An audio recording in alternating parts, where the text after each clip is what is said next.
আসসালামু আলাইকুম রহমতুল্লাহ। সম্মানিত প্রিয় বন্ধুগণ, নতুন সরকার আসতে না আসতেই দেখেন বাজারে জিনিসপত্রের দাম যেমন আগুন হয়ে গেছে।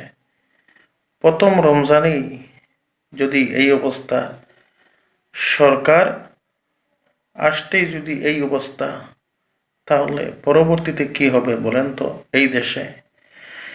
এমনকি কাঁচা বাজার সামান্য ডিমের হালি 50 টাকার উপরে আছে, পেঁয়াজের কেজি 70-80 টাকা, টমেটো আছে না, টমেটোর কেজি 50-60 টাকা। তাহলে এই রমজান মাসে মানুষে খাবে কি? এমনকি পেঁয়াজের কেজি 100-র কাছাকাছি হয়ে যাচ্ছে।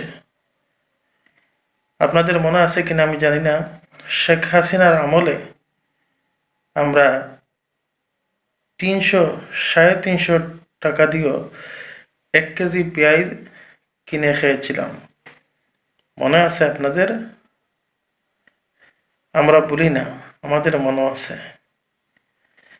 কিন্তু আমি এখন চাইয়া দেখতেছি সেই আমল আবারও, শেখ হাসিনার আমল যেমন আবারও ফিরে আসতেছে, আর বেশি দূরে নয়।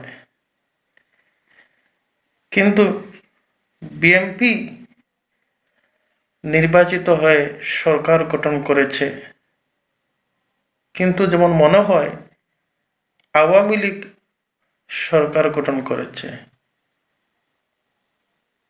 সরকার গঠন যেমন মনে হয় আওয়ামী লীগ করেছে। এখন আওয়ামী লীগ জিতলো না বিএনপি জিতলো, কে জিতলো, কে সরকার গঠন করলো, কোনো চিহ্নত নেই।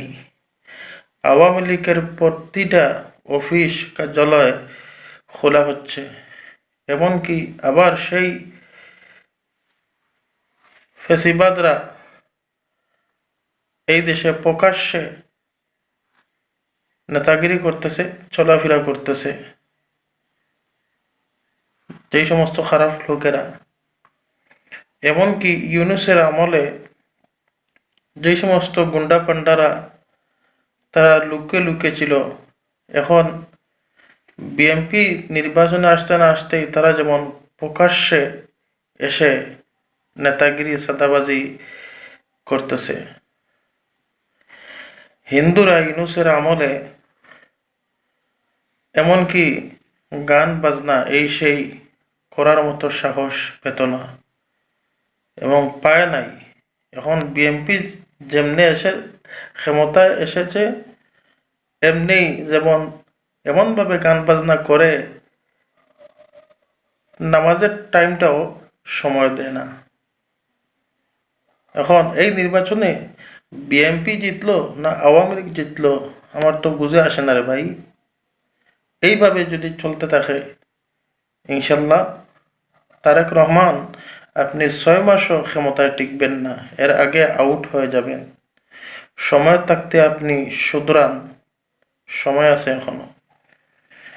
বাংলাদেশ ইনকিলাব জিন্দাবাদ।